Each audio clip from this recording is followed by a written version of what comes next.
con dudas. Ya, entonces buenos días. Chicos, de parte de Meducators, pues vamos a ver una clase sobre embriología y pues primero presentarme. A ver. Mi nombre es Aura Cristina Herrera Hernández, soy médica general. En este momento estoy haciendo mi medicatura rural en Cotacachi, en Imbabura. Así como destacado, tuve beca de excelencia académica desde el periodo 2019-2020, es decir, desde tercer semestre hasta el 2024-2024, que fue décimo semestre, sí, ya, chévere. Hoy vamos a ver lo que es el ciclo celular. Entonces vamos a ver y vamos a hacer un repaso de lo que es la mitosis y la meiosis. Dentro de esto, lo que vamos a ver es el ciclo celular, cómo este se regula, la mitosis, la meiosis y la gametogénesis. Entonces, vamos a hablar del ciclo celular y para hablar del ciclo celular vamos a hablar de todo lo que es la teoría celular. La teoría celular tiene cuatro enunciados, pero les voy a hablar de tres de ellos. El primer enunciado habla sobre la célula como la base fundamental de todo lo que es la vida. La segunda es que todos los cambios que se dan a nivel de la célula constituyen pues cambios mayores, ya que luego se van a ver reflejados pues en lo macro, en lo grande. Y luego tenemos la tercera teoría de la teoría celular o el tercer enunciado, que nos habla de que a partir de una célula única se pueden o se va a dar divisiones sucesivas que van a dar pues el organismo. Y lo importante de este enunciado es que va a haber copias exactas de la información genética. La primera célula dará hijas que tengan la misma cantidad de cromosomas y la misma cantidad de genes y la misma cantidad de todo, los organelos, para poder seguir, pues así, reproduciéndose y formando un organismo. Esto va a ser un proceso cíclico, pues empieza una única célula y da como resultado dos células, pero cada una de estas células seguirá haciendo este proceso. Por otra parte, tenemos que entender cuál es la diferencia entre mitosis y meiosis. Y dentro de nosotros van, o sea, de lo que es nuestro cuerpo, tenemos dos tipos de células, las células somáticas o los gametos. Tal vez, por si acaso, a ver, Karen sabe qué son los gametos.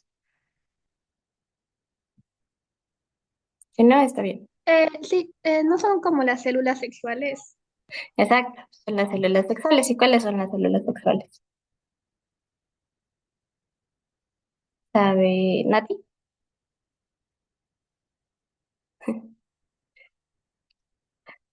Ok. El óvulo y el esperma. Ah, perdón. Sí. Bueno, ya, la siguiente pregunta. Disculpa. Entonces, mitosis para células somáticas. Y a células somáticas nos referimos con cualquier otra célula de nuestro cuerpo. Entonces, vamos a ver que, pues, esta es la base de, pues, lo que es toda la vida también. Entonces, ¿qué es en sí el ciclo celular? Son sucesos moleculares. ¿Por qué? Porque todo lo que sucede tiene en relación varias interacciones de moléculas. Morfológicos porque crean ya algo que tiene forma y funcionales porque esto como tal tiene una función a largo plazo. ¿Cuánto aproximadamente dura? Dura de 16 a 24 horas, pero vamos a ver que depende de la célula, depende de qué célula sea, va a durar más o menos. Por ejemplo, los óvulos pueden estos durar toda la vida en todo este ciclo celular y pasar meses haciendo una o dos sola de estas fases, que igual esto ya lo vamos a ver a continuación. Entonces, el ciclo celular tiene algunas fases y en grandes rasgos tiene lo que es la mitosis o meiosis, que sería la división celular, que da como tal la división de una célula en dos, o la interfase. Y para esto, pues vamos viendo.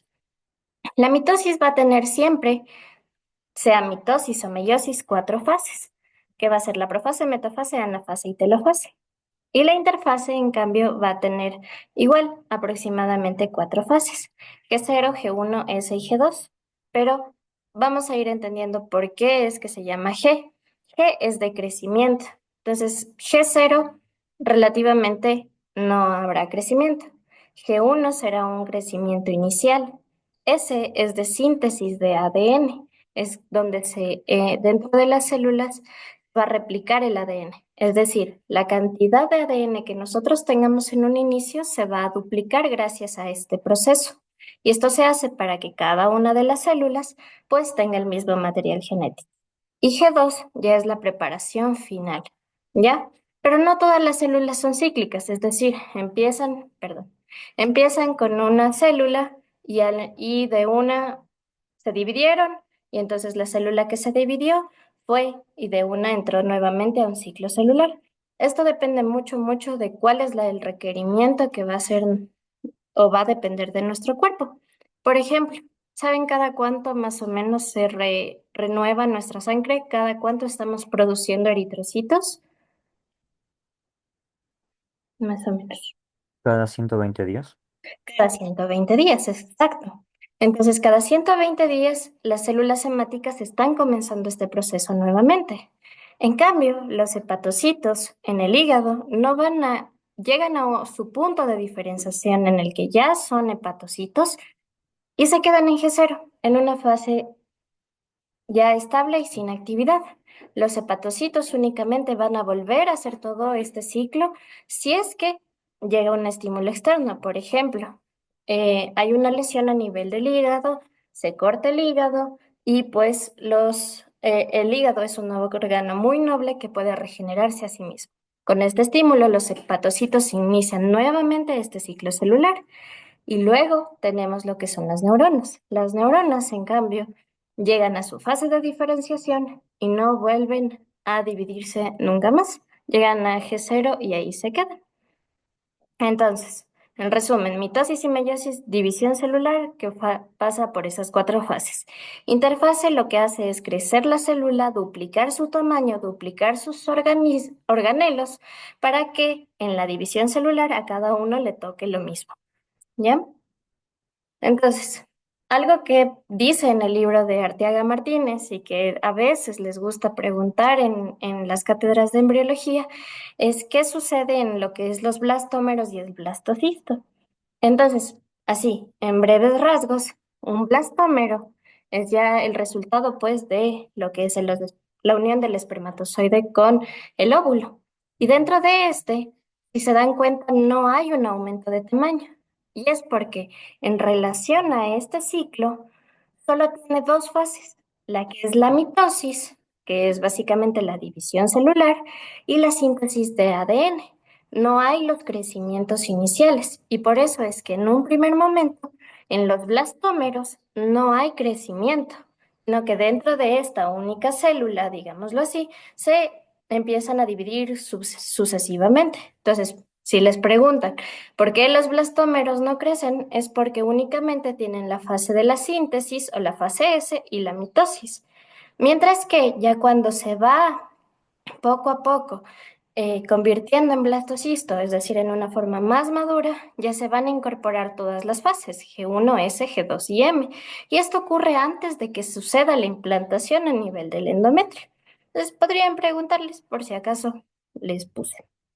Ahora, el ciclo celular es un poquito complejo y por complejo nos referimos a que tiene que tener una regulación. ¿Por qué tiene que tener una regulación? Porque si es que no existe como tal algo que verifique que todos los procesos están bien llevados a cabo, pues pueden salir células anómalas y se predispone a malformaciones, como el cáncer, por ejemplo. Entonces, aquí empiezan a aparecer ciertos complejos, que son básicamente proteínas. Y el complejo responsable de la mayoría de las cosas que tenemos en la regulación del ciclo celular es el complejo CDK-ciclina. Este, como tal, si es que ven las siglas, la mayoría de las siglas en embriología van desde la parte última hacia lo final, hacia lo inicial. Por ejemplo, CDK significa citoquina, la K, dependiente de ciclina. Entonces, es un complejo porque esta CDK no va a funcionar sin una ciclina. Y la CDK tiene una actividad proteincinasa. ¿Alguien significa qué significa proteincinasa? Si no saben, está bien. ¿No? Ok. La actividad proteincinasa me indica que tiene una función cinasa, que lo que hace es que es un tipo de enzima. Siempre que termina en asa, es una enzima. ¿Y qué hacen las enzimas? Ayudan a lo que es en general el metabolismo. Entonces, ¿qué hacen estas CDK específicamente? Lo que hacen es hacer la fosforilación. ¿A qué le suena un poquito la fosforilación? Tal vez.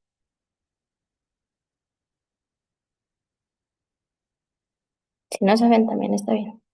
Pueden intentarlo. ¿No? Ok. Bueno, dentro de bioquímica también van a ver esto y dentro en general de todas las reacciones moleculares. La fosforilación significa que yo voy a poner una molécula de fósforo a otra molécula para que ésta se active, ¿sí? Entonces, básicamente es que la fosforilación va a hacer que active la función de otras moléculas, ¿sí? Y la ciclina lo que hace es que dependiendo de cuánta ciclina haya, la CDK va a tener más o menos actividad, es decir, va a tener más o menos el permiso de hacer funcionar a otros, ¿ya? Por eso es que están dependientes de la ciclina, ¿ya? Ahora, tal vez hasta ahí tienen alguna pregunta, ¿no? Bueno. Ahora, para que se acuerden un poquito más, la CDK tiene algunos tipos. Entonces, la CDK siempre van a ser números. Va a ser uno, 2, 4 y 6. Siempre números. Y las ciclinas, en cambio, van a ser letras. Entonces, tienen ciclina A, B y D. Y la E también. Entonces, dependiendo de en qué parte del ciclo celular nos encontremos, va a haber un complejo de CDK-ciclina específico que va a, pues, permitir o no el paso entre una etapa y la otra. Por ejemplo, el primero que vemos es este complejo de aquí, que es el complejo CDK1-ciclina B. Como les digo, CDK, números, ciclina, letras, ¿ya? ¿Y qué promueve esto? Una vez que recibe todas las señales de que todo está bien para llegar a hacer la mitosis, se activa y se llama como tal el factor promotor de la mitosis. Entonces, en embriología suele ser bastante memoria. Entonces, más que nada, irse repasando que el factor promotor de la mitosis es el CDK1 y la ciclina B y permite que desde G2 pase a lo que es la mitosis como tal, si es que tienen las señalizaciones adecuadas. Por otra parte, vamos a tener otras moléculas que también actúan a nivel de G1. G1, a ver, Nati, ¿te acuerdas qué pasaba en G1 más o menos?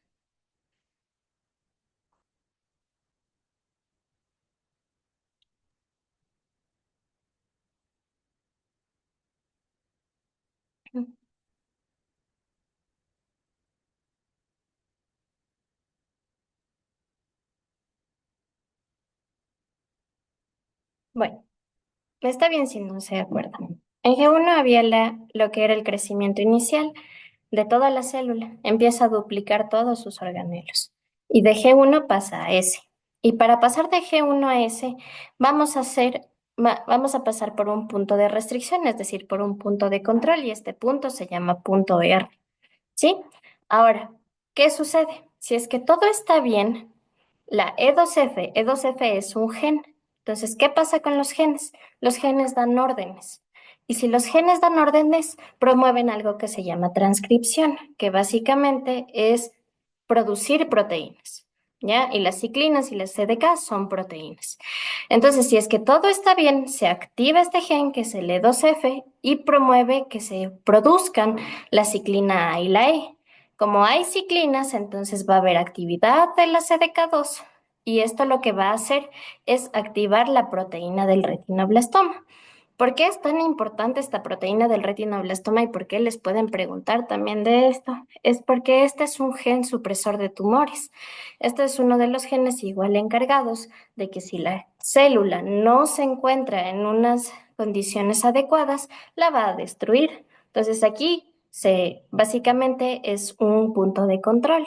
Entonces, en G1 se activa el gen E2F, que junto a las ciclinas A y E y CDK2 activan a lo que es la proteína del retinoblastoma, que es la que vemos acá. No sé si ven mi puntero.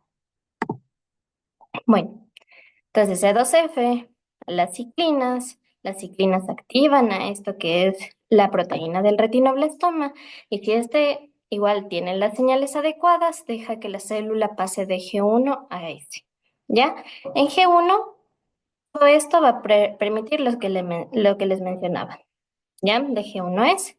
En cambio, en ese tenemos otras ciclinas que actúan. Básicamente son las ciclinas A y la E, también con el CDK2, que eran las mismas que actúan a nivel de aquí. Y lo único que ven, básicamente, es o sea, se producen, es que ven una adecuada síntesis de ADN y la promueven. Es decir, si es que estamos todo bien, ambas van a funcionar y promueven la síntesis de ADN y también la van a regular. Y ya en G2 ya tenemos el factor promotor de la mitosis. Básicamente, en resumen, lo que tenemos que entender de estos complejos CDK-ciclina es primero que el CDK no va a funcionar sin una ciclina, ¿ya? Que a lo largo de estas fases vamos a tener algunos que lo que van a ir haciendo es tener esta actividad proteína sinasa, que lo que hacía es meter una fosforilación, que lo que hace es activar la función de otras proteínas que van a ir regulando el ciclo. Y conforme vayan pues sucediendo esto, se vayan activando, va a ir controlando que todas las células pues tengan una duplicación de sus organelos adecuados, un crecimiento adecuado, una síntesis de ADN adecuada para que esto pase a sus otros hijos. ¿Ya? Y gracias a todas estas proteínas vamos a tener 4 puntos de control. Estos 4 puntos de control van a ser igual en distintas fases, pero básicamente es mientras pasamos de una fase a la otra. Y estos puntos de control están guiados por lo que son factores de crecimiento y vías de señalización. Es decir, cuando tengamos un factor de crecimiento que se activa, también van a activarse las vías de señalización. ¿Alguien tal vez han escuchado ya en bioquímica sobre las vías de señalización o todavía no?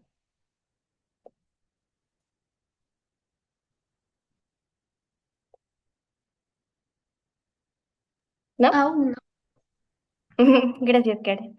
Ok. no. Ok. Las vías de señalización básicamente son una cascada de reacciones. Es decir, empieza a interactuar una cosa con otra y se produce otra que interactúa con otra y así. Van así entre moléculas interactuando y por eso se llaman vías de señalización. Va una con la otra y así.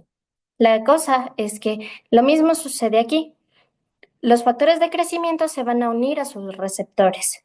Se unen a sus receptores y se producen moléculas que lo que hacen es, pues, ir activando estos puntos de control. Básicamente es eso. ¿Ya? Las vías de señalización utilizan algunas moléculas, por ejemplo, el AMP cíclico o el triinositol de fosfato, algo así. Pero la cosa es que utilizan esos mecanismos también para seguir con la vía de señalización. Lo importante es que la base son estos. Y tenemos estos 4 controles. Entonces, el primer control va a ser de pasar de G1 a S.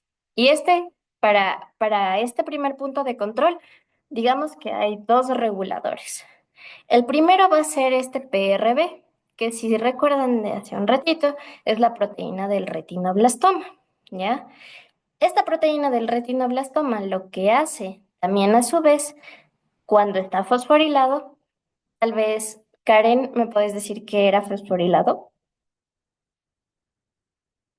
Si es que te acuerdas, no hay problema.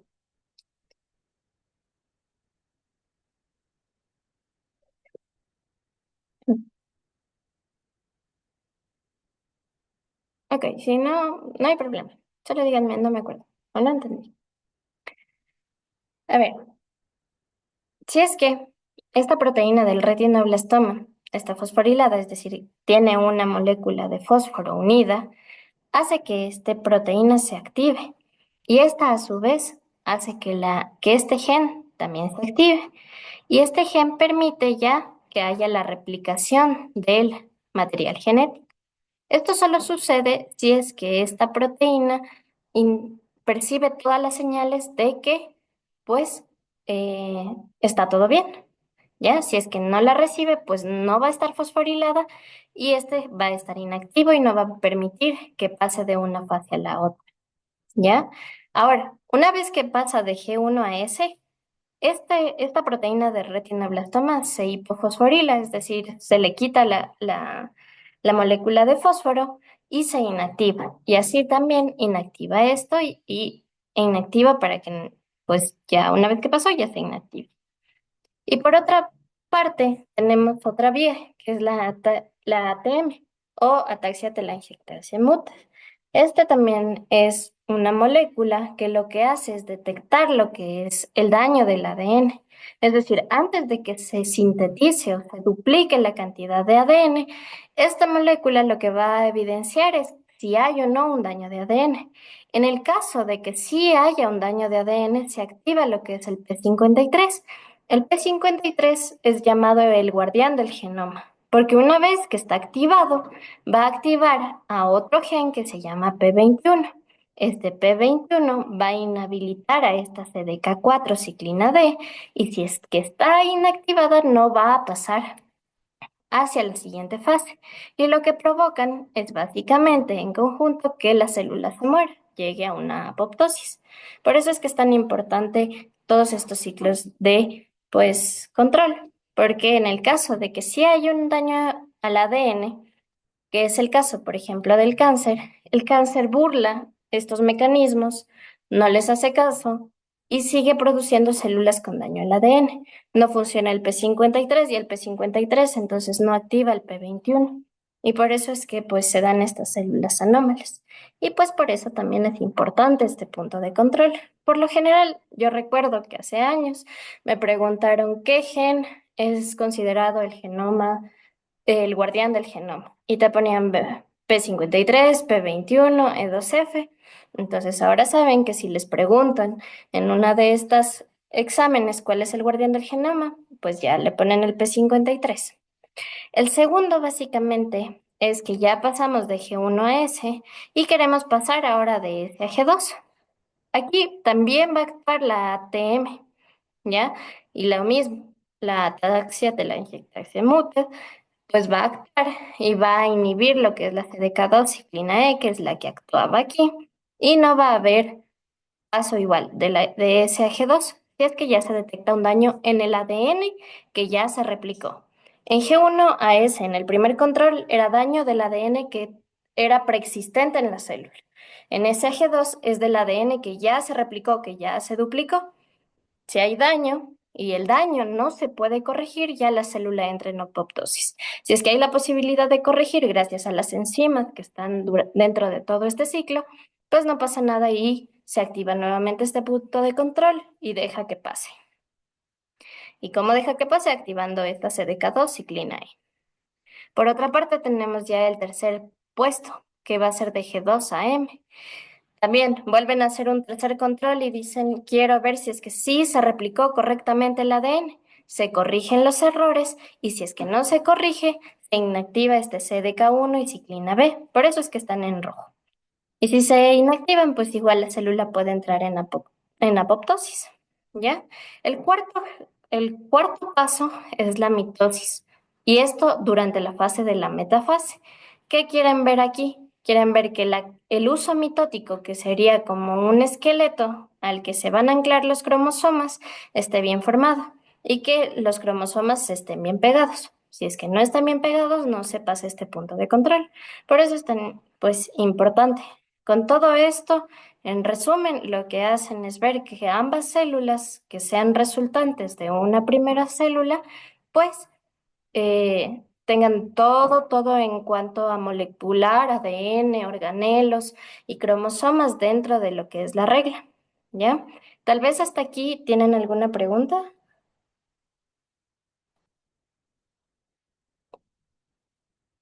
y si no, está bien.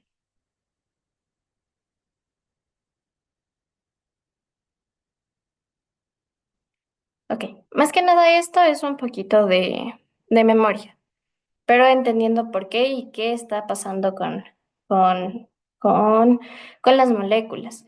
Mucho de esto en el libro a veces no se entiende porque son ya palabras un poquito más técnicas, como esto de la fosforilación, retroalimentación positiva, negativa, entonces, vías de señalización. Entonces eso les puede confundir un poquito, pero más que nada, si es que ustedes quieren aprender, es entender qué es lo que está pasando y qué significa cada cosa, aunque eso les tome un poquito más de tiempo. Yo entiendo que tienen 5 materias y que a veces la carga de las materias es bastante fuerte, pero bueno, dentro de lo posible, muy raramente les preguntan qué CDK está con qué ciclina.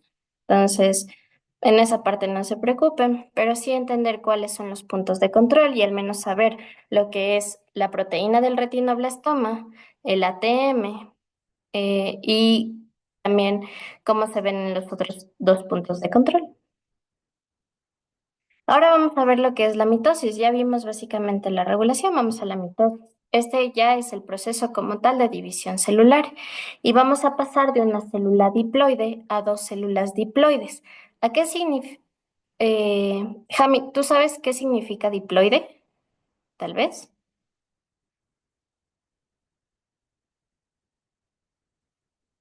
Dos alelos. Exacto. Es decir, tiene dos cromosomas que forman un par. Muy bien, está bien. Entonces, básicamente, pues esto, una célula con 23 pares de cromosomas, que en total darían 46 cromosomas, va a producir una célula que tengan va a producir dos células que tengan pues los mismos 23 pares. Entonces, nosotros sabemos que a nivel del ser humano, pues tenemos 46 cromosomas. 44 son autosomas, es decir, 44 cromosomas tienen funciones para todas las células del cuerpo excepto las sexuales. Y tenemos los dos cromosomas sexuales, el X y el Y.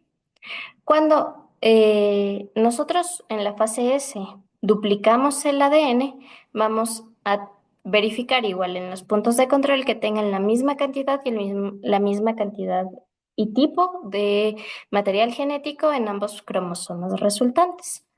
Y dentro de la mitosis tenemos que entender dos términos bastante específicos, que son la cariocinesis y la citocinesis. Entonces, muchas veces también ya van a darse cuenta en la terminología médica que todo tiene pues un significado y que nos gusta complicarnos un poquito con los términos médicos. Entonces, cario significa núcleo y cinesis, división. Cariocinesis, división nuclear. Cito vendría del citoplasma y cinesis también división, entonces división citoplasmática. Si les preguntan cariocinesis, carionuclear, cinesis, división. Y con eso ya están un poquito claros, porque a veces nos gusta pues complicarnos así. Ahora, dentro de la mitosis vamos a tener las cuatro fases, la profase, metafase, anafase y telofase. Y pues para que se acuerden de cuáles son estas fases, hay las mnemotecnias, que por ejemplo será promete Ana tejer, la pro de profase, me de metafase, ana de anafase y tejer la T de telofase.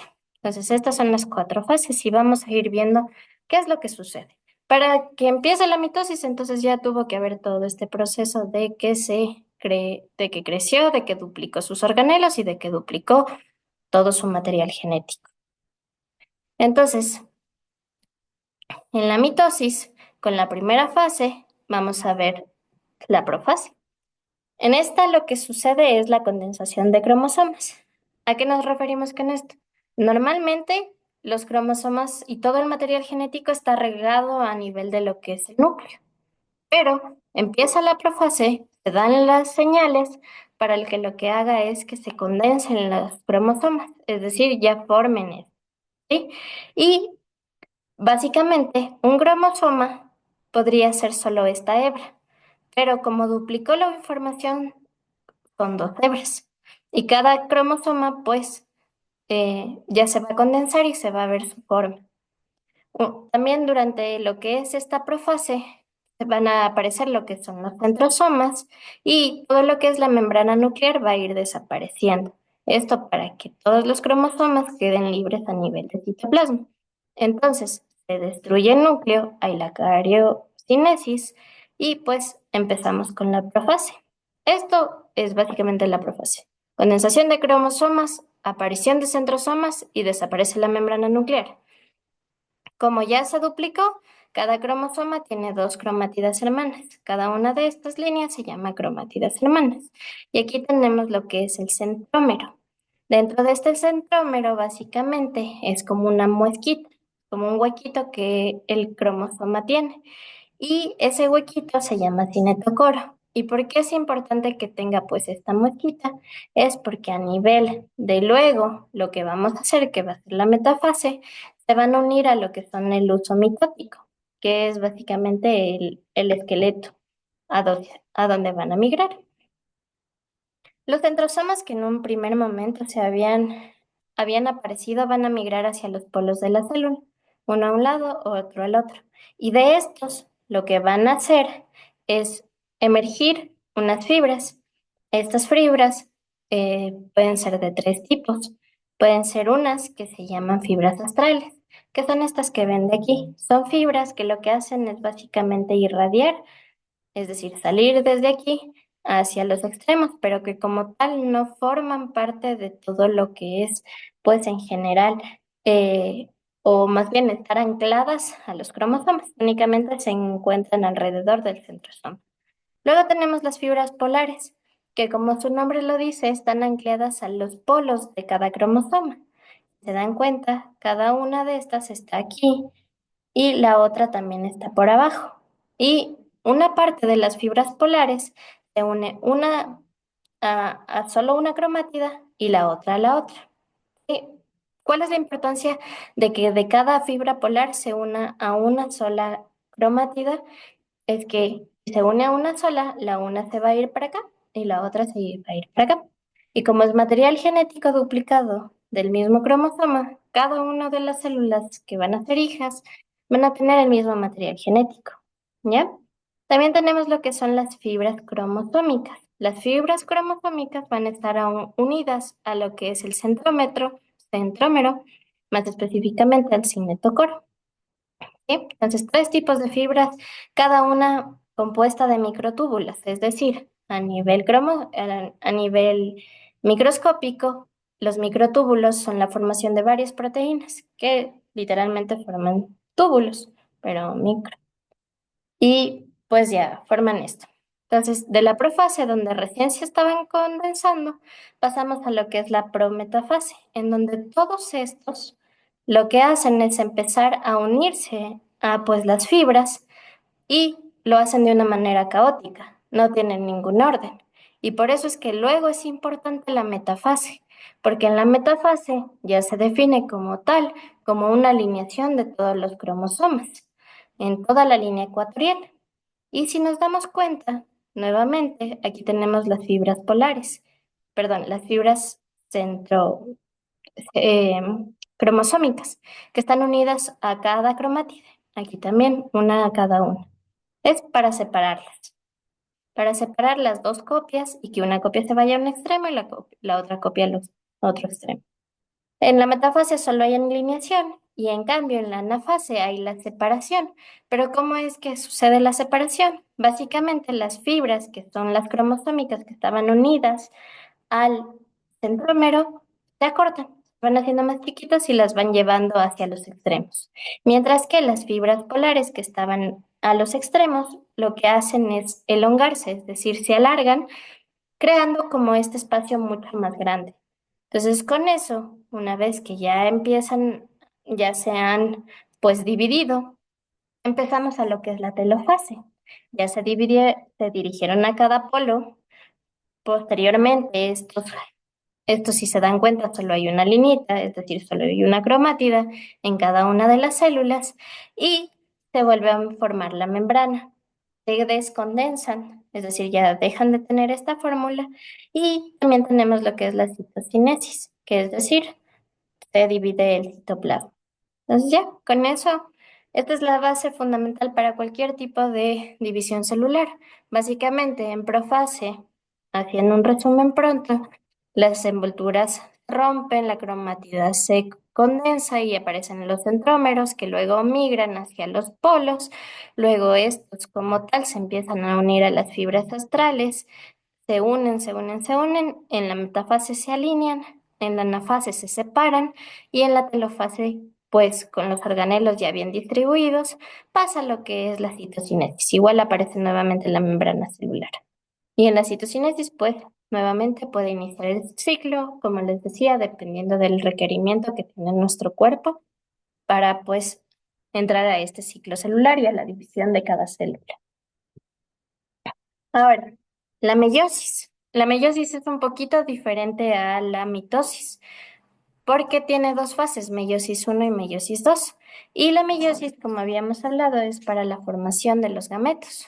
Ahora, tenemos que desde una célula diploide, que tenía 26 pares, va a tener células haploides, 4 células haploides. Es decir, ya no van a ser pares, va a ser un solo cromosoma por célula. Entonces, antes teníamos 26 pares y ahora solo 23 cromosomas. Las células van a ser genéticamente distintas. ¿Por qué? Porque en la profase va a haber algo que se llama recombinación y lo que hace es básicamente juntar todo el ADN, tanto paterno como materno, y ponerlo en una sola cromátide. Y no siempre es la misma cantidad de material genético en lo que es en una. Bueno, la cantidad sí, pero no es el mismo, ¿ya? Entonces, bueno, básicamente, en diferencia en la mitosis, es que de una célula diploide son 4 células haploides, las células ya no son genéticamente iguales, son genéticamente distintas y ya no son 23 pares, solo son 23 cromosomas como tal. La meiosis se habla de una división reduccional. Al principio tenemos células diploides, es decir, 46 cromosomas que pasan por el proceso de replicación y que como tal tienen dos cromátidas hermanas. Es decir, tienen pues lo que habíamos hablado, que tienen dos cromátidas, dos alelos, dos linitas, ¿ya? Y con esto iniciamos, pues cada una tiene. Así gráficamente nos vamos a imaginar más o menos que el color naranja se refiere a lo materno y el color azul se refiere pues a lo paterno. Cuando inicia la profase uno, que ya vamos a ver que es distinta en el hombre y en la mujer, pues bueno, en general es igual, pero cuando comienzan es distinto. En el En la profase uno tenemos 5 fases, que es leptoteno, cigoteno, paquiteno, diploteno y diacinesis. Y con esto, para que se puedan acordar de cuáles son las fases, también hay la mnemotecnia de le sigo a paquita día a día. Le de leptoteno, sigo de cigoteno, paquita de paquiteno, diploteno del primer día y el otro día de diacinesis. ¿Ya? Ahora, en el leptoteno básicamente es visualizar. Vamos a ver que se condensa la cromatina y vamos a ver cómo se ven así alargados los cromosomas. Pero hay que acordarnos que pues cada cromosoma tiene su par, ¿ya? Y cada par está conformado por un componente materno y uno paterno. Es decir, cada par tiene un cromosoma de la mamá y un cromosoma del papá. Y a esto nos referimos con cromosomas homólogos, que es lo que lo que van a ver. Entonces, los términos importantes son cromátidas hermanas, que de un mismo cromosoma se replicó y se duplicó su material genético y quedaron dos cromátidas, dos líneas. Mientras que un cromosoma homólogo es que se juntó el materno con el paterno. Y eso es lo que pasa en el cigoteno. En el leptoteno visualizamos y en el cigoteno lo que hacen es que las dos cromátidas maternas se van y se juntan con las cromátidas paternas, ¿ya? Esto forma algo que se llama tetradas bivalentes. ¿Qué quiere decir tetradas? Básicamente tetradas porque hay dos cromátidas de mamá y dos cromátidas de papá. En total hacen 4, que sería la tetrada. Y bivalente porque es el mismo cromosoma, solo que uno es de mamá y otro de papá. Entonces, bivalente, el mismo. Podríamos decir que este es el cromosoma 1 y este el que es el cromosoma 2. Y lo mismo va a pasar con los 23 cromosomas. ¿Sí? Estas cromátidas lo que hacen es unirse a través de las coecinas. ¿Sí? Coecinas que son proteínas de unión. Y dentro de esto, luego pasamos al paquiteno. Entonces, leptoteno visualizamos, cigoteno se unieron. En el paquiteno se va a producir el intercambio de fragmentos. Dentro de lo que es el intercambio, pues se cambian como fragmentos de un cromosoma a otro. Es decir, desde el cromosoma paterno voy a pasar partes al cromosoma materno y viceversa. Entonces se están cambiando información tanto del papá y de la mamá, uno y otro. Esto con el fin de que cada una de las cromátidas tenga información tanto paterna como materna y puede que no sea la misma entre una y otra, porque como les digo, va a variar, porque cada una de estos puntos que conforman la línea tiene un gen. Y si pasa este gen hasta acá y el otro gen hasta acá, va a cambiar toda la secuencia que luego me va a producir una proteína. Entonces, genéticamente no va a ser igual y por eso es que los hermanos se llegan a ser diferentes porque tienen diferente información genética. Y lo que les pueden preguntar en embriología es en cuál de las fases de la meiosis se produce el intercambio o la recombinación pues, de material genético y ustedes dirán, pues, que en el paquiteno.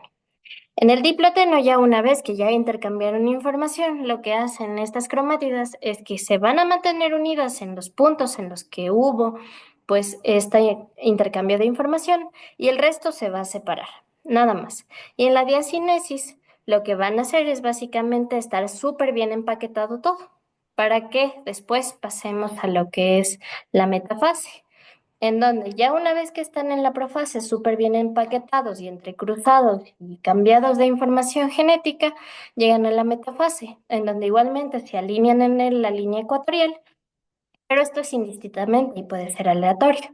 Pero si se dan cuenta, a diferencia de la mitosis, ya no es que cada fibra de un lado y del otro está unida solo a una cromátida. Aquí en la metafase 1 va a estar unido a todo el cromosoma, es decir, a las dos cromátidas hermanas. Y esa puede ser también una diferencia que les pueden preguntar, que en la mitosis solo se une a una sola cromátida y en la metafase 1, pues se une al cromosoma entero, que está compuesto por las dos cromátidas. En la anafase ya se separan y en la telefase, pues nuevamente ya se divide la célula, se vuelve a constituir la membrana nuclear y ya. Entonces, el resultado de esto, que era una célula que tenía, que era diploide, tenía dos cromátidas y dos cromosomas, dos pares de cromosomas, se queda con un solo cromosoma con dos cromátidas. ¿Sí? Ya no tiene los 40, los 23 pares, solo cada una se queda con 23 cromosomas y acá también en 23 cromosomas. ¿Sí? Básicamente por el hecho de que no se fue solo una cromátida y la otra, no permanecen los 46. Se va un cromosoma para acá y el otro para acá. Y en total 23 cromosomas a cada uno, pero cada cromosoma tiene dos hebras, lo que hace que en total tengamos 46 hebras de ADN en cada una de las células. Por otra parte, ya pasa, teniendo en cuenta que cada una de estas células tuvo su división, vamos a ver que de dos células nacen cuatro células. Aquí realmente en la meiosis 2 es lo mismo que en la mitosis. Aquí vuelvo nuevamente, puede o no que se haya condensado y se haya vuelto formado la membrana. Entonces se integra la membrana y se vuelven a poner en la metafase. Si se dan cuenta por los colores, es todo el material genético que se intercambió. Rojo siendo de mamá y tiene una partecita de papá. Y así, es indistinto y es pues aleatorio. Pero aquí sí, a diferencia de la meiosis 1, sí se une solo a una sola cromátida. Y entonces en la anafase se lleva una cromátida. Y solo teníamos 23 cromosomas, pero dos hebras. Ahora, con todo esto, como solo hay una cromátida, al despegarse, solo nos van a quedar 23 hebras de ADN, porque ya cada uno se va pues a su polo y a su nueva célula.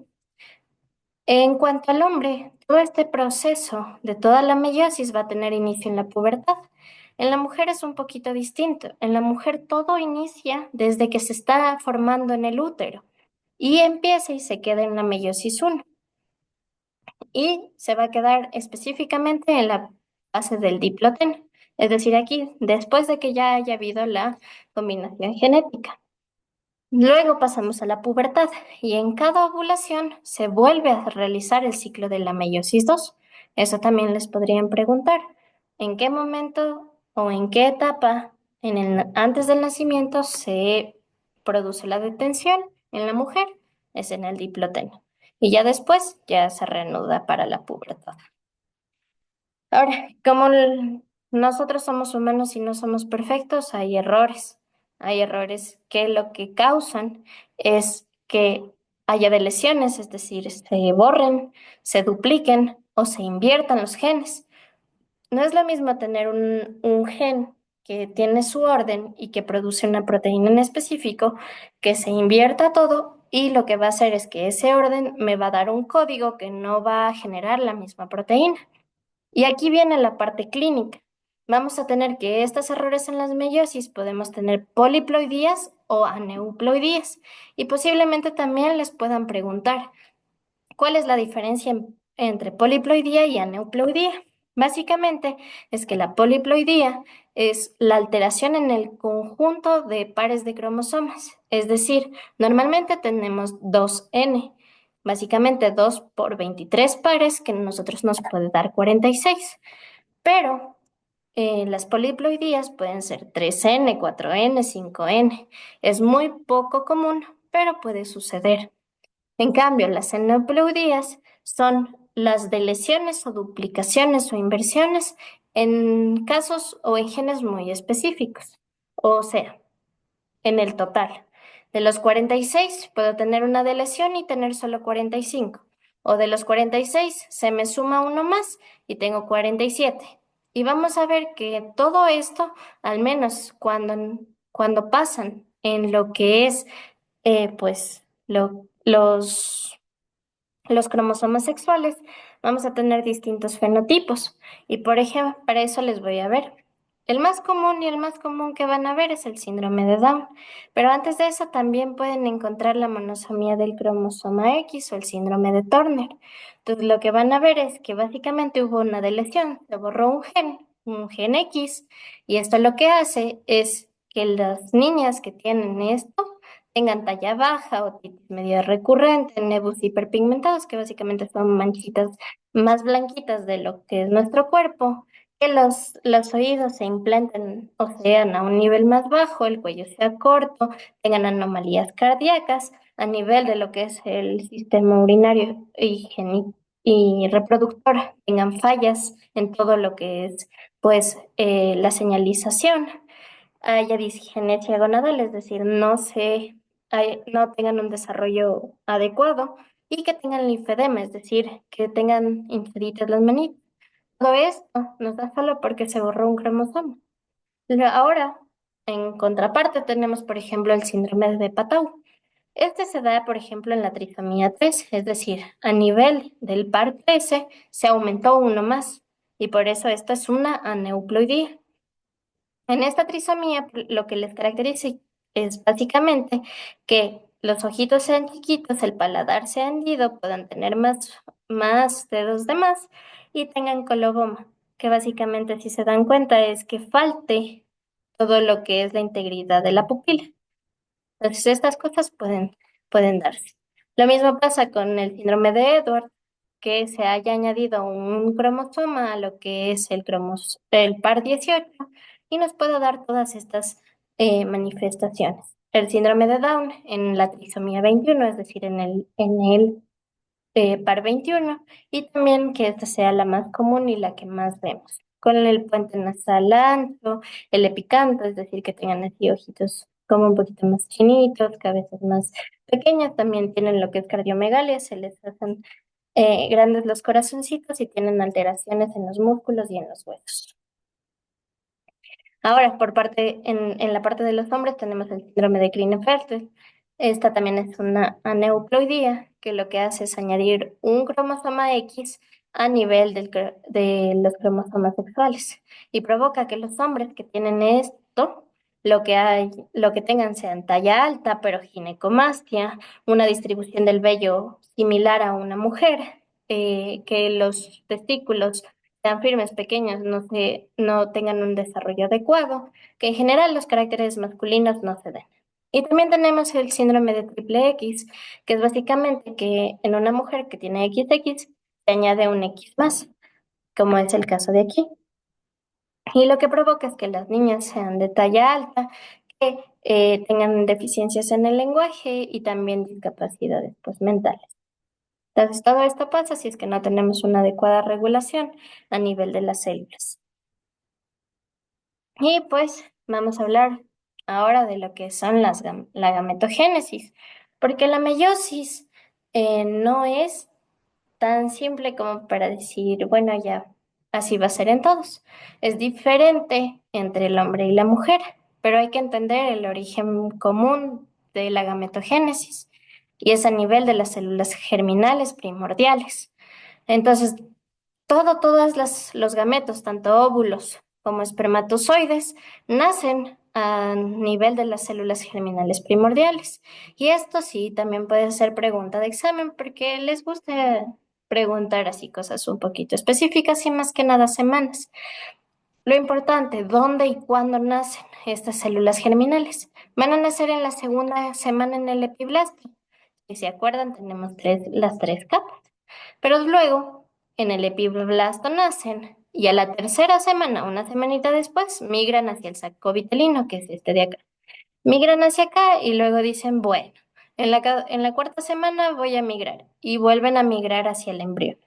En la quinta semana llegan a lo que es el celoma intraembrionario. Básicamente, el celoma intraembrionario a la larga va a formar lo que es el abdomen de la persona. Y en el abdomen, pues, se van a lo que serán las futuras gónadas. Pues, primeramente epiblasto y luego a la quinta semana en el celoma embrionario. ¿Ya?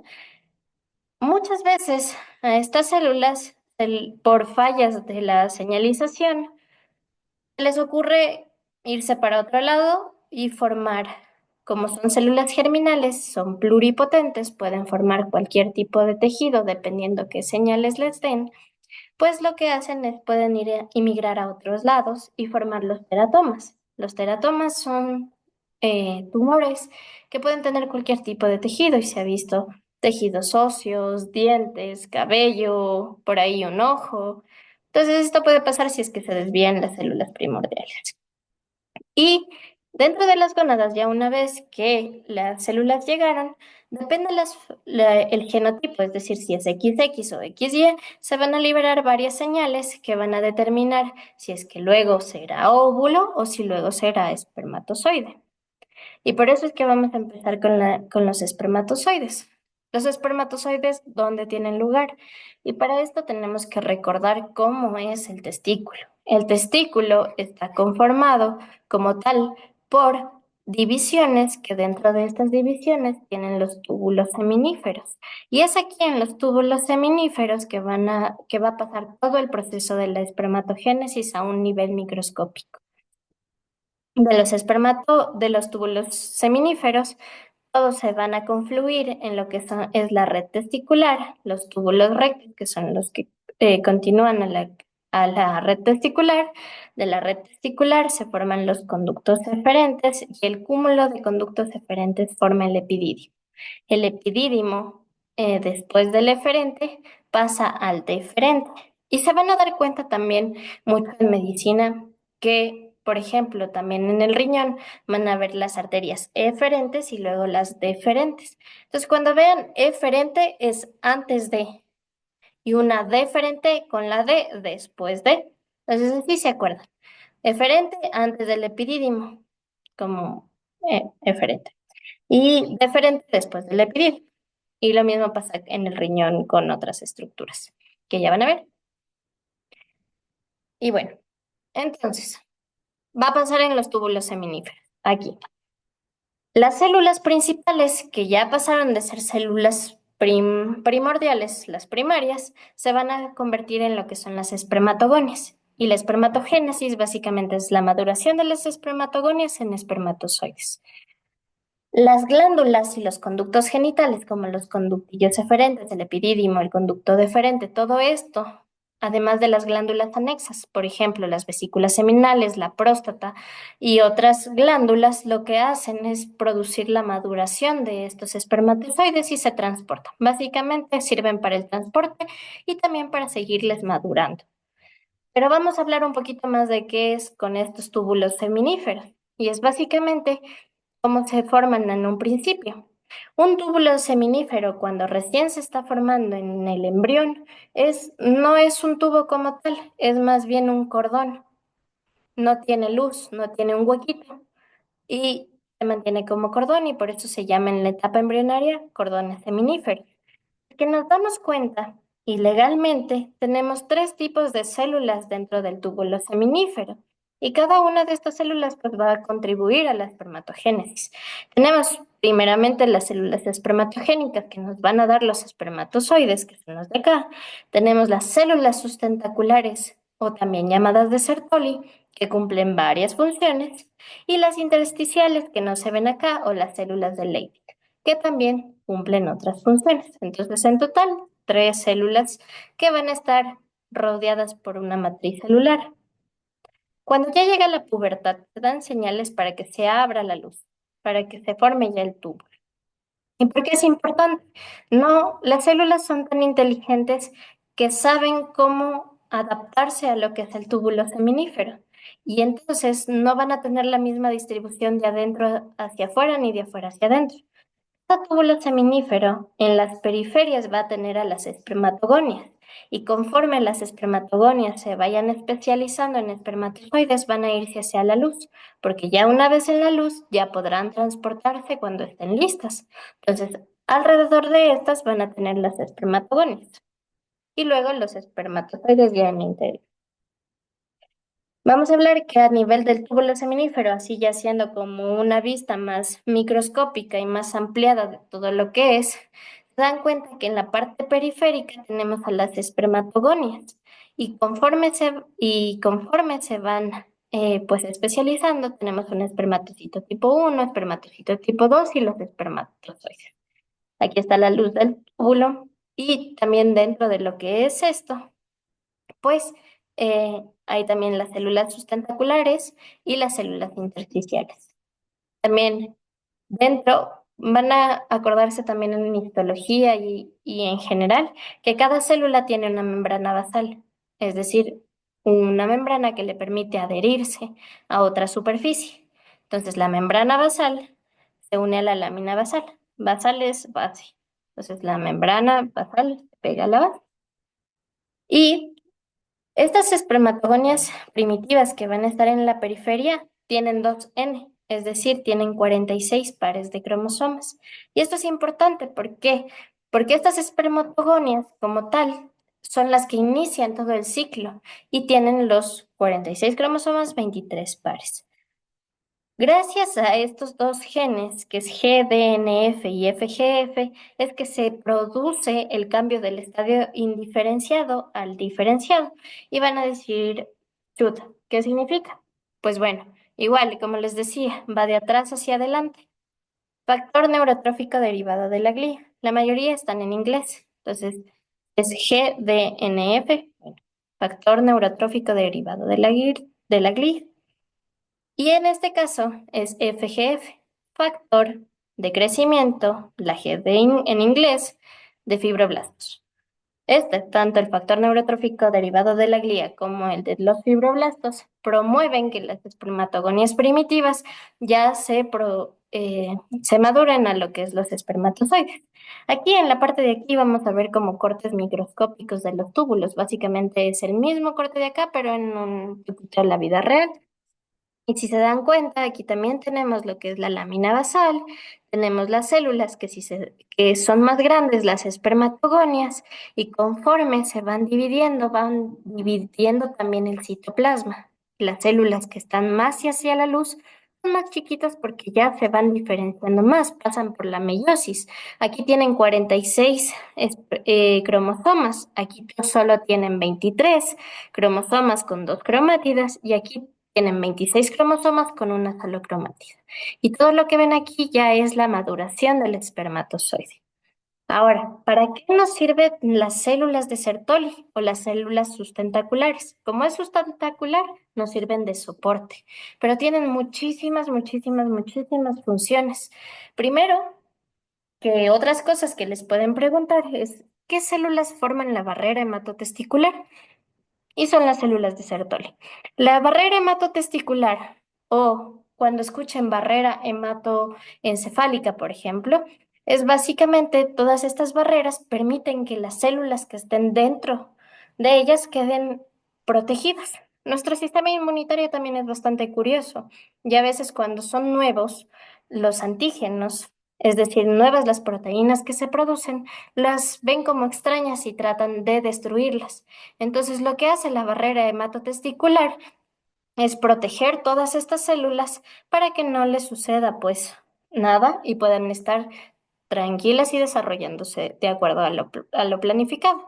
También, gracias a estas células se producen lo que son las proteínas inmunomoduladoras. También bloquean el sistema inmune y lo que hacen es modularlo, es decirles, miren, esto es nuestro, nosotros lo estamos produciendo, no lo ataquen.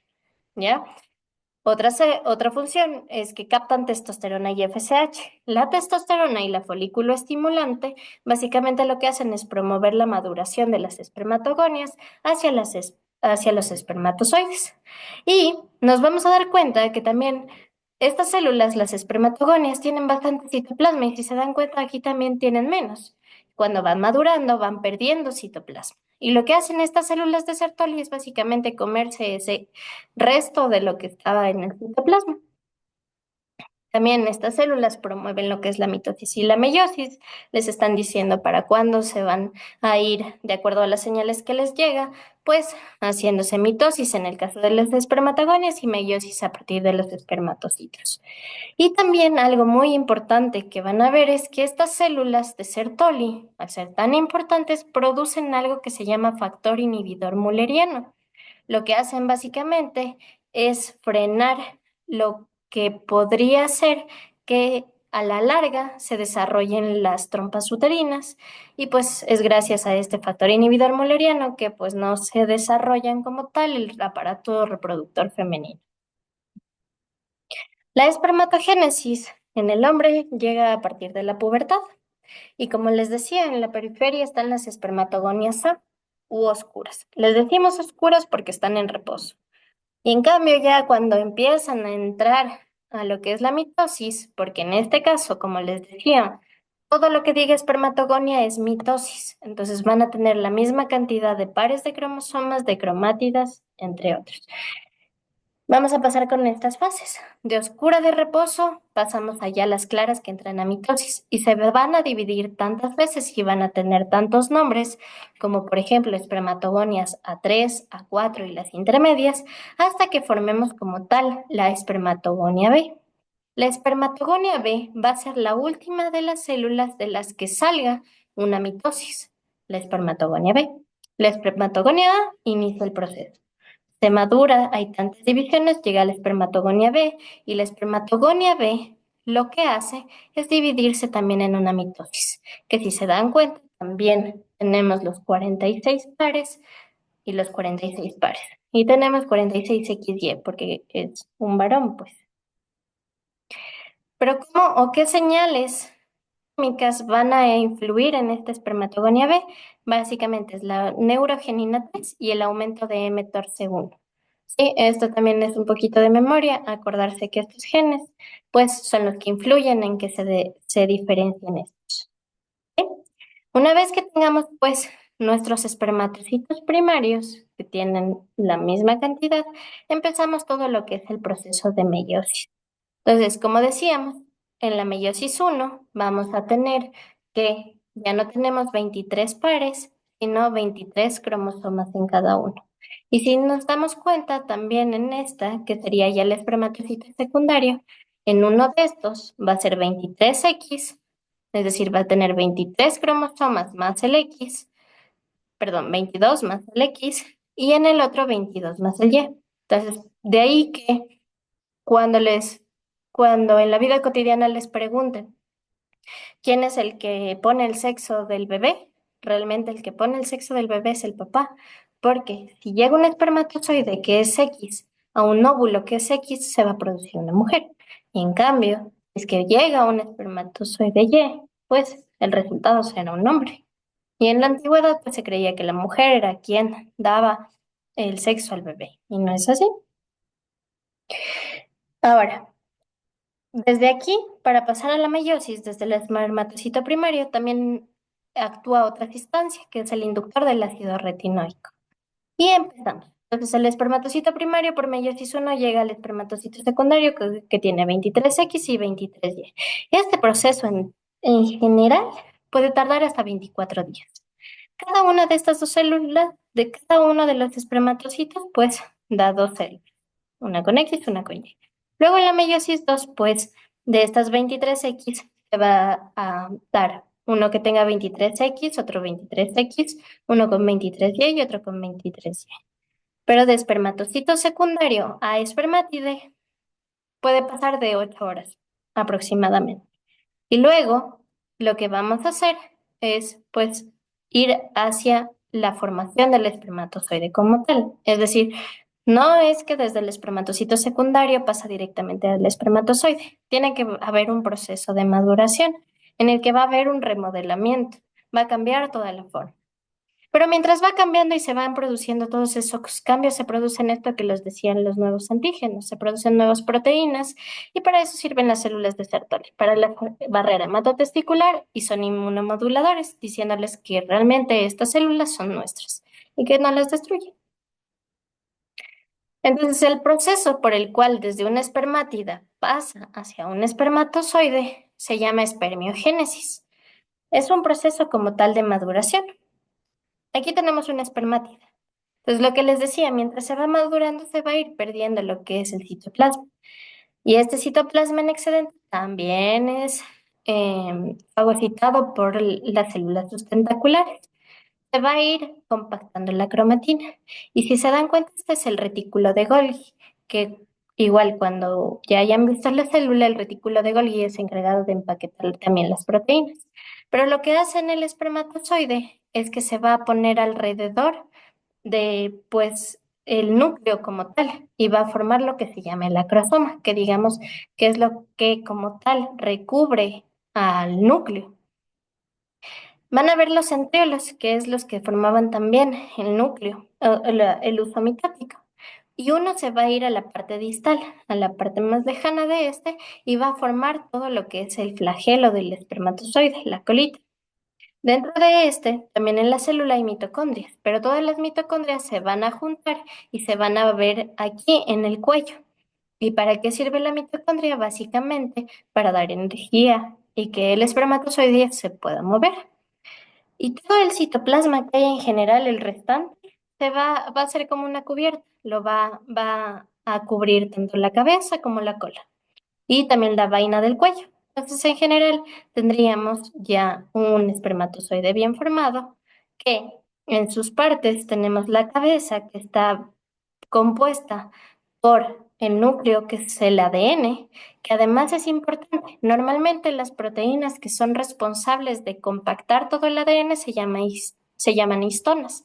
En los espermatozoides es diferente, porque los que están pues responsables de empaquetar todo ese material genético se llaman protaminas.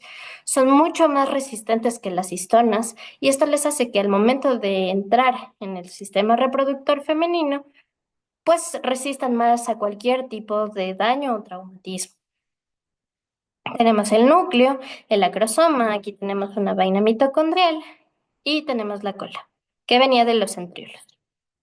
Ahora, más o menos, la madurez morfológica que tiene a nivel del túbulo seminífero, es decir, para completar toda su forma real, se da en el túbulo seminífero y dura de 60 a 70 días aproximadamente. Mientras que una vez que sale por el por los túbulos rectos, la red testicular, hacia el epidídimo. Es en el epidídimo donde llega a tener la madurez bioquímica. Y aquí tiene 12 días.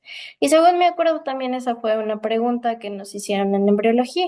¿En qué sitio anatómico se produce la madurez bioquímica? Y ahora ustedes ya saben que la madurez bioquímica se produce en el epidídimo, mientras que la madurez morfológica se produce a nivel del túbulo seminífero. Eso también les pueden preguntar. Pero nada es perfecto en esta vida, como nosotros tampoco lo somos, y también tenemos espermatozoides anómalos. Y pueden tener varias alteraciones. Las alteraciones cromosómicas que ya habíamos visto antes, que hay alguna anomalía en la mitosis, en la meiosis, y finalmente lo que produce es la infertilidad. Por otra parte, tenemos las alteraciones morfológicas. Estos pueden ser defectos en algunos lugares. Tenemos defectos en la cabeza, que la cabeza sea más grande, más chiquita, un poquito deforme, o que incluso tenga dos cabezas, que no tenga crosoma. Si no tiene crosoma, no tiene ninguna protección, es decir, no tiene la capacidad para ser fértil. Lo mismo en el cuello puede ser distinto, puede no tener cuello, puede tener un cuello agrandado, un cuello deforme, tampoco le va a permitir una movilidad adecuada. Lo mismo con la cola, puede ser una cola mediana, grande, no adecuada para su movilización. En general, estos espermatozoides no llegan a tener una adecuada potencial para fertilizar un óvulo. Entonces, por lo general, se pierde. Incluso también podemos tener la movilidad anómala, que no tengan ninguna o poca movilidad y no van a producir la fertilización. Esto en cuanto a espermatozoides y a la espermatogénesis. Hasta ahí tal vez tienen alguna duda, por si acaso. Si fui muy rápido, igual me pueden decir. O si está todo claro, pueden decirme, está claro.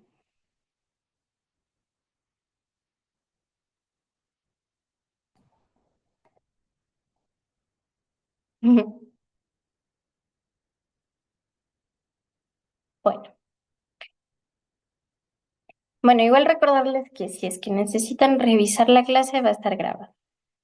La formación del semen. La formación del semen, pues ya vimos la formación de los espermatozoides, pero ustedes saben que sale en conjunto con el semen. ¿Y quiénes son responsables de la formación del semen? Básicamente las glándulas anexas. Para esas tenemos a las vesículas seminales, la próstata y las glándulas bulbouretrales. Las vesículas seminales producen tres sustancias: la fructosa, la prostaglandina y la vesiculasa. La fructosa, al ser un carbohidrato, promueve energía y les da la energía para que sigan pues en su trayecto. El valor normal es de 1,5 a 6 miligramos por mililitro de semen. Las prostaglandinas, por otra parte, actúan a nivel de lo que es el sistema reproductor femenino. Lo que hacen como tal es que van a hacer que el moco cervical pues no sea tan espeso y puedan pasar, y además producen peristaltismo en el útero y en las trompas. Y el peristaltismo lo que promueve es que, como son contracciones, permiten que los espermatozoides se vayan pues hacia su lugar de encuentro con el óvulo.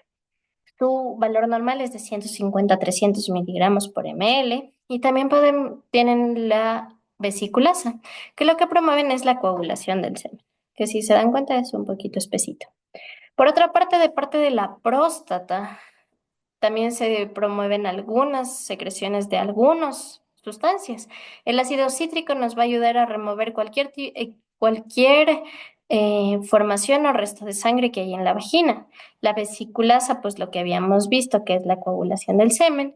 Y las fibrinolisinas y la fibrinogenasa lo que promueven es como una acción antagónica contra la vesiculasa, como que la disminuyen un poco. Los amortiguadores del pH, en cambio, sirven para combatir el pH ácido de la vagina. Los iones de zinc, calcio, magnesio y la fosfatasa ácida lo que promueven es que haya una adecuada fertilización. Incluso si es que a lo largo de su carrera luego les preguntan qué enzima producida en la próstata nos puede ayudar a ver qué tal está funcionando, es la fosfatasa ácida. Por otra parte, tenemos a las glándulas bulbouretrales, que ya se encuentran a nivel de lo que es el pene. Estas lo que promueven es la secreción de galactosa, galactosamina, ácido galactosúrico, ácido siálico y metilpentoso. Todos estos se consideran que podrían servir como lubricantes para el semen y que pueda pues ejercer su función. Pero es también importante saber cómo es que se dan las señales para que se dé todo este ciclo. Y pues este ciclo empieza en el hipotálamo, es decir, en el cerebro. El hipotálamo, a través de los factores liberadores de gonadotropinas, o también lo van a escuchar como GnRH, van y actúan a nivel de la adenohipófisis. Adenohipófisis, adelante. Y atrás la neurohipófisis. Pero en la adenohipófisis se secretan varias hormonas. Y para la espermatogénesis tenemos tres hormonas importantes: la hormona folículo estimulante, la luteinizante y la prolactina. Y aquí es lo que vamos a hablar de retroalimentación positiva y negativa. Una vez que en la adenohipófisis ya se ha producido todas estas hormonas, la hormona folículo estimulante va a actuar en las células sustentaculares y la va a estimular. Y estas células sustentaculares van a producir algunas cosas que ya habíamos hablado. Las células sustentaculares primero van a producir la inhibina, es decir, que esta inhibina, como dice su nombre, va a inhibir a la adenohipófisis para que ya no produzca estas hormonas. A esto le llamamos como retroalimentación negativa. Cuando en el cerebro nosotros o en general en el cuerpo detectamos niveles suficientes de una hormona, dicen, bueno, basta, y se acabó la producción de esto, y la inhibina lo que hace es pues ya inhibir la producción de estas hormonas en la adenohipófisis. También las células sustentaculares van a actuar sobre las células espermatogénicas, produciendo pues también su diferenciación gracias a la hormona folículo estimulante. Por otra parte, vamos a tener que la hormona luteinizante y la prolactina van a actuar en las células intersticiales, es decir, en las células de Leydig. Y estas como tal van a producir la testosterona. La testosterona también va a actuar como un sistema de retroalimentación negativo. Lo que hace es que hay suficiente testosterona producida y entonces esto lo detecta la adenohipófisis y el hipotálamo y dejan de producir las hormonas y los factores liberadores de gonadotropinas. Pero ya cuando tenemos testosterona, la testosterona actúa también a nivel de las células sustentaculares para que siga estimulando a las células espermatogénicas. Y la testosterona también va a estimular a las glándulas anexas, que habíamos hablado que eran las vesículas seminales, la próstata y las glándulas vulvouretrales, los caracteres secundarios, los efectos metabólicos y sobre el comportamiento. Todo en general relacionado a la pubertad y sus cambios fisiológicos. Esto es básicamente cómo se va controlando. Y es similar para muchas hormonas que van a ver a continuación del ciclo de su vida. Entonces, que sepan que a nivel del hipotálamo va a ser la regulación hormonal más grande y que dependiendo de la cantidad de una hormona, se bloquea o se estimula para que se siga produciendo más o menos hormona. Y eso lo van a entender también ya cuando vean otras patologías como el hipotiroidismo, entre otras cosas. Lo importante aquí ahorita es entender que que las gonadotropinas nos van a producir estas hormonas necesarias para la espermatogénesis y una vez producidas hay una retroalimentación negativa para que frene este ciclo. Ahora hay otras alteraciones en la fertilidad masculina. Ya habíamos hablado del síndrome de Klinefelter, en donde se agrega un cromosoma X extra. Y pues tenemos pues ya la morfología un poco más femenina en el hombre, incluso la falta de desarrollo de las gónadas y de la espermogénesis. Y aquí se vienen términos que sí les pueden preguntar también. Por ejemplo, la oligosospermia. Significa que haya menos de 20 millones de espermatozoides por mililitro de semen. La causa puede ser variada. Por ejemplo, algo que vemos mucho y que les va a pasar en la rural y que yo veo todos los días en la rural cuando veo niños es que a los niños no les descienden algo, bueno, a algunos niños no les descienden los testículos, no les desciende solo uno. Entonces, cuando les desciende solo uno, no van a tener la producción adecuada. Y si no tienen la producción adecuada, también esto les causa una alteración en la fertilidad. También, por ejemplo, que tengan infecciones o exposición a radiación. Puede ser una de las causas que provoquen la oligosospermia.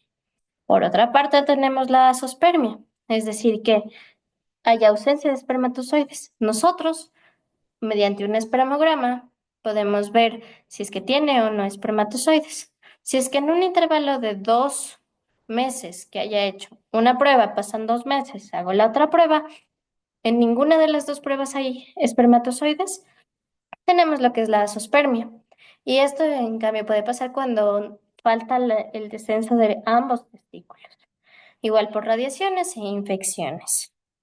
Por otra parte, tenemos la teratosospermia, que es básicamente que tengamos más del 20% del total de los espermatozoides con anomalías. Y la astenosospermia. Básicamente, la astenosospermia es que no se muevan bien, o sea, deficiente, porque hay disminución de la L-carnitina, perdón, y de la fructosa. Dos sustancias que ayudan a la movilidad de, pues, el espermatozoide, y la fructosa, como lo habíamos visto, es producida por las vesículas seminales para darle, pues, la energía que necesita.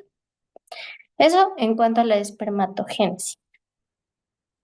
Por otra parte, ahora vamos a empezar con la parte final, que es la ovogénesis. ¿Cómo esto sucede a nivel, cómo se da la producción de óvulos? Y pues seguramente esto también ya vieron en el prepo o en primer semestre, están viendo un recordatorio. Lo que sucede es que revisamos cómo es el aparato genital femenino. Tenemos lo que es la vagina, el cuello uterino, el útero como tal, las trompas uterinas, los ovarios y en el útero tenemos el endometrio. Y donde se produce todo el proceso de lo que es la ovogénesis es a nivel de los óvulos. A partir de ovogonias se van a dar ovocitos maduros. ¿Sí? Es que algún momento pasan por una histerectomía a futuro, van a ver que es igualito, igualito, tal cual de esta forma. Em, bueno, entonces vamos a ver que, y como les mencionaba antes, la ovogénesis no es que todo empiece en la pubertad, esto empieza en la etapa embrionaria. Y en la etapa embrionaria, cuando recién se está formando, pues la mujer empieza de una ovogonia a un ovocito primario. Y si nos acordábamos un poco de la espermatogénesis, de la ovogonia al ovocito primario solo hubo una mitosis, no hubo meiosis. Es decir, tiene el mismo material genético que la ovogonia. Y es la última parte o el último proceso que tiene mitosis. Y en la etapa embrionaria ya empieza la primera fase de la meiosis uno, que como les dije, antes del nacimiento ya se detiene en el diploteno. Y esto lo hace gracias a una proteína que se llama el factor inhibidor de la meiosis. Así de congruente. Lo inhibe.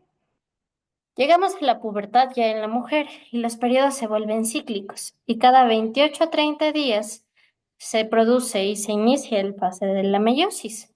Pero si se dan cuenta, no es como en el hombre que es un túbulo y en el túbulo hay millones. Al mes solo sale un solo óvulo. Y si se dan cuenta, la morfología también es diferente. Entonces vamos a ver que vamos a tener dos tipos de desarrollos, el desarrollo prenatal y el desarrollo postnatal. En el desarrollo prenatal vamos a ver igual por semanas. En la quinta semana vemos que las células germinales que habíamos visto que estaban a nivel de las gónadas que venían del saco vitelino, pues ya se han dividido tanto que se convirtieron en ovogones. Pasa al quinto mes y de tantas divisiones tenemos 7 millones de ovogones en ambos ovarios. Pero pasa algo curioso. A nivel del séptimo mes solo quedan 2 millones de ovogones en la periferia de los ovarios. Y van a ver que mientras igual tenemos el desarrollo de los ovocitos, el ovocito se va a rodear de una capa de células que se llama capa de células foliculares, ¿ya? Este conjunto, tanto del ovocito con las células foliculares, forma lo que es el folículo primordial. Y a lo largo de la vida postnatal vamos a ver que de un folículo primordial va a haber un folículo primario, un secundario y un terciario, o de grafo. Pero bueno, en la etapa prenatal únicamente se nos forma el folículo primordial. Desde el séptimo a noveno mes, los ovocitos ya van a ingresar a lo que es la meiosis 1, pero como les había mencionado, se detiene en el diploteno por el factor inhibidor de la meiosis. Esto antes del nacimiento. Pues notablemente vamos a ver una reducción bastante gradual de los 2 millones de óvulos que habíamos visto, que llegamos al nacimiento, porque habíamos visto que hay un aumento gradual, pero en la pubertad hasta que llegamos a la pubertad, si se dan cuenta, hay una disminución bastante grande y de los 2 millones solo llegan 40.000 a la pubertad. Todo esto depende de cada mujer, ¿sí? Igual. Y poco a poco, en cada ciclo, de 20 a 30 ovocitos primarios van a reanudar. Pero de esos 20 a 30, realmente solo uno va a salir a la ovulación. Aquí es una fotito de cómo es un folículo primordial en un microscopio. Este es un ovocito y alrededor tiene las células planas. Como las están viendo, están planitas. La ovogénesis, entonces, como les decía, cada 28 días se da el ciclo sexual femenino. Y ya esto ya es en postnatal. Entonces, vamos en cada ciclo a dar lo que es la foliculogénesis, para dar como resultado ya un óvulo madurado.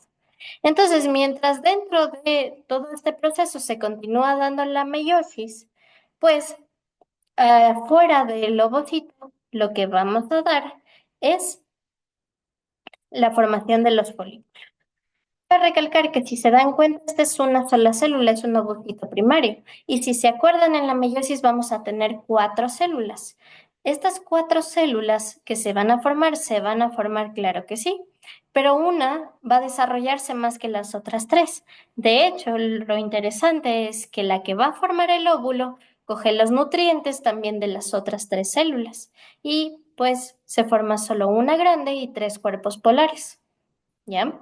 Eso es lo que pasa dentro del folículo con el ovocito, pero afuera también necesitamos que el ovocito, al igual que en el testículo, las células sustentaculares le daban la nutrición a las espermatogonias, pues en el óvulo son las células foliculares las que le rodean, las que les van a dar todos los nutrientes para que se siga desarrollando este óvulo y este folículo.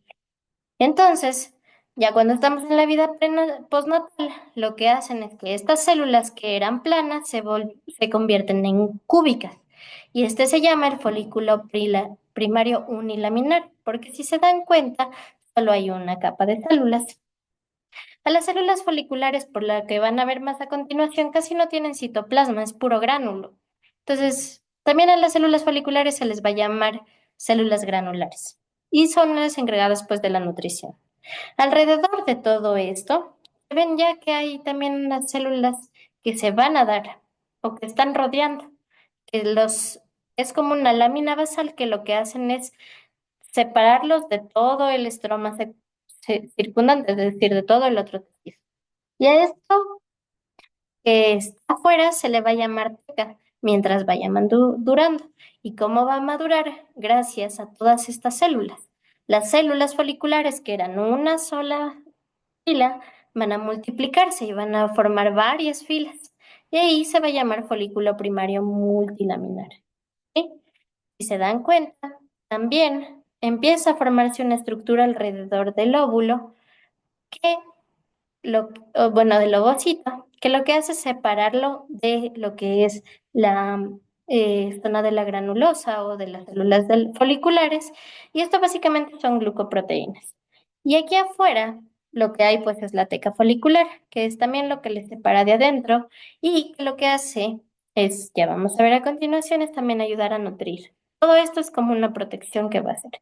Pues básicamente el folículo primordial es plano, se convierte en cúbico, luego aumenta la cantidad de capas, la teca folicular, que es lo de afuera, también aumenta de tamaño y se crea la zona pelúcida, que es lo que son glucoproteínas. Aquí vemos igual cortes histológicos para que vean. Esta es una comparación, este es un folículo, que lo que ven de azul y rosado es el óvulo, y lo de afuera son pues las células foliculares planas, y este es un primordial. Pasa a ser primario cuando ya se vuelven cúbicas, como las células de acá. Y aquí lo mismo, son las células cúbicas que ven en un folículo unilaminar. Luego, pues, este folículo primario lo que hace, pues, es lo que les decía. Estas células foliculares, como tienen poquitos gránulos, poquito citoplasma, como ven aquí, se dan cuenta, está más granulado casi no hay citoplasma, se les llama pues células de la granulosa. Y lo que les mencionaba, que entre las células de la granulosa y el ovocito se forma la zona pelusa.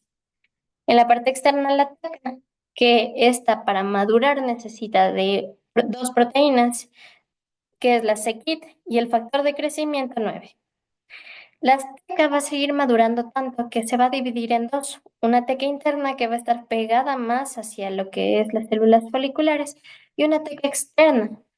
La teca interna tiene la función de crear o tiene la capacidad de crear a su alrededor vasos sanguíneos a través de otros procesos, que los vasos sanguíneos son importantes para que se siga nutriendo el folículo primario y el ovocito. Y en cambio, la teca externa va a ser fibrosa, va a ser un tejido de cicatrización. Para que todo este proceso de maduración se dé de todo esto, necesitamos de la hormona folículo estimulante. Y también en estas células foliculares o células de la granulosa va a empezar a producirse estrógenos. Y necesitamos de la folículo estimulante, que se producía en la adenohipófisis. Y la adenohipófisis producía la folículo estimulante gracias al hipotálamo. Es un pequeño recordatorio de que aquí también se produce un proceso similar. También tiene la retroalimentación negativa. Una vez que haya tenido los suficientes estrógenos, bloquea el hipotálamo y a su vez a la hipófisis. Ahora, una vez que ya pasamos de un folículo primario a uno secundario, se da básicamente este cambio porque empiezan a formar espacios o andros. Y dentro de estos espacios, básicamente, lo que hay es líquido folicular. Básicamente es líquido que está siendo secretada por las células de la granulosa. Básicamente el folículo secundario es ya la formación de estos espacios o andros. ¿Ya?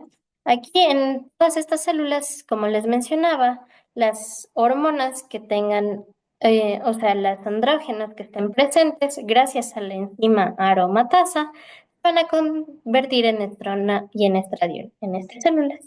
Estas células, además del líquido folicular, también lo que promueven o lo que secretan son proteínas que le ayudan a seguir este estímulo.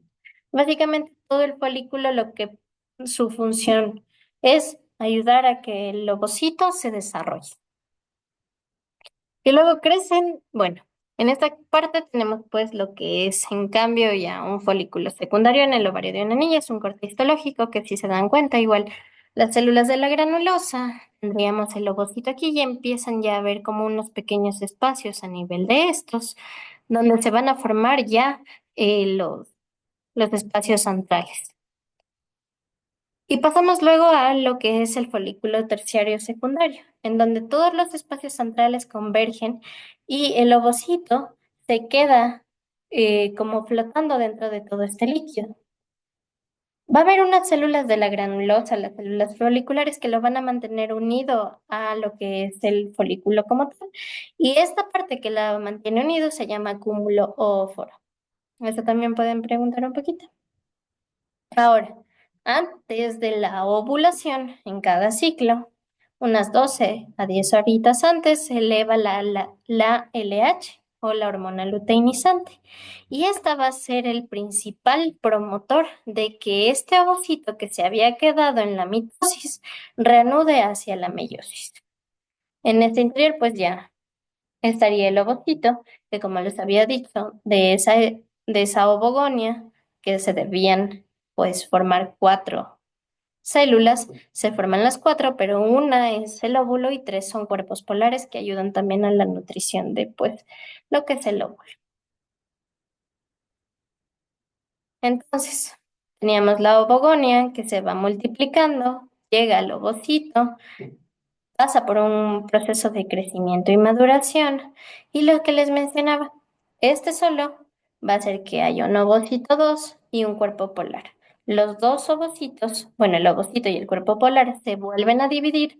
Tenemos el ovocito maduro y tenemos el resto de los tres cuerpos polares. Esta ya solo es una imagen como un poquito más gráfica.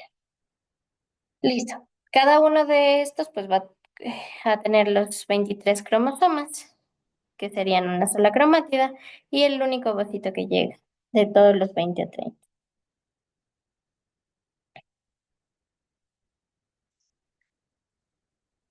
Por lo general, no acabamos toda la meiosis cuando ya va a ser la ovulación. Se van a detener en la metafase 2 y depende mucho de si hay o no fecundación. Es que si hubiera fecundación, van a continuar con la división meiótica. Si es que no hay fecundación, va a regenerar y entra en apoptosis.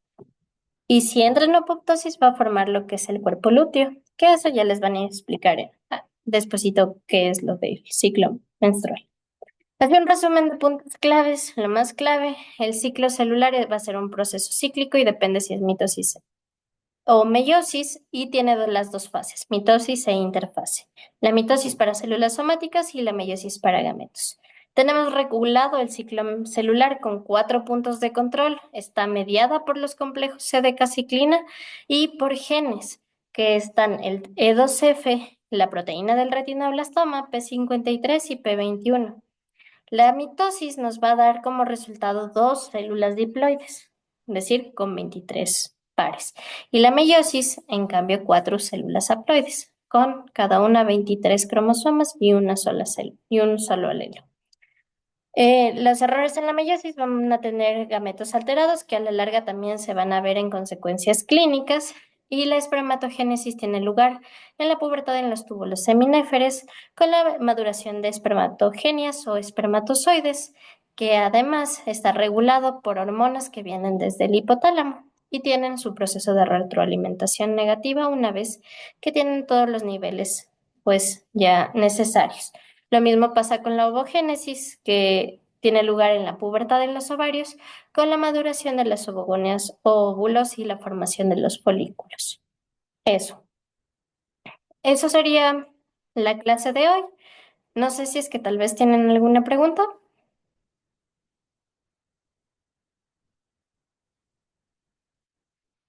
Bueno, también agradecerles por su atención y pues nos veríamos la siguiente clase, pero me gustaría que me dijeran si es que tal vez tienen alguna pregunta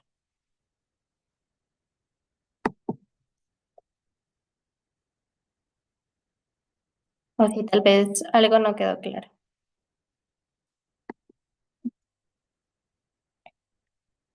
Ok, entonces espero que pues les haya servido ¿cómo se llama? La clase y nos veríamos si Dios quiere en otra oportunidad.